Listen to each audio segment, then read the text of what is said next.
আজকে আমি ছিঁড়েই যে গেছে।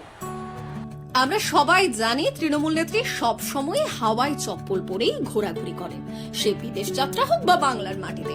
বর্তমানে তিনি লোকসভা ভোটের প্রচারে সারা বাংলা ঘুরে বেড়াচ্ছেন সেই হাওয়াই চপ্পল পরেই। কিন্তু ঝাড়গ্রামে প্রচারে এসে ঘটল বিপত্তি, ছিঁড়ে গেল তার সাধের হাওয়াই চপ্পল। তবে দমে যাওয়ার পাত্রী নন তৃণমূল নেত্রী, স্টেজেই চেয়ে নিলেন একটি সেফটি পিন, তা দিয়েই নিজেই জুড়ে নিলেন চপ্পলের ফিতে। শেষে ওই মঞ্চে তিনি আদিবাসী নৃত্যশিল্পীদের সঙ্গে পা মেলালেন। খালি হয়ে যাবো এখন একটা সেফ না, আমি ওই জন্য পড়ি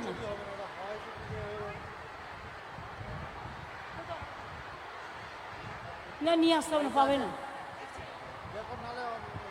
কোথার থেকে নিয়ে আসবে? প্রিয়াঙ্কাটাকে না ধরে মার দিতে হয়। তুমি লাগাচ্ছি ইন্দ্রনীল, তুমি সেট করো, আমি আমার জুতোটা ছিঁড়ে গেছে, সেফটি পিন লাগাই হাঁটতে হাঁটতে।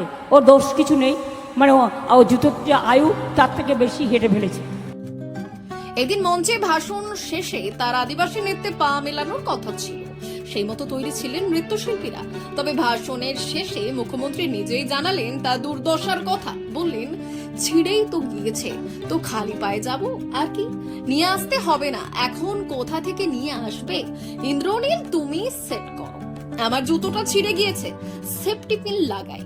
এদিন মুখ্যমন্ত্রী দাবি করেছেন তিনি বিগত কয়েকদিনে ভোট প্রচারের জন্য সারা রাজ্য ছুটে বেড়াচ্ছেন, তাই জুতোর উপর চাপ বেড়েছে। তার জুতোর যা আয়ু তার থেকে বেশি হেঁটে ফেলেছেন, তাই জুতোর কোনো দোষ নেই। ব্যুরো রিপোর্ট, আজকের ঝাড়গ্রাম।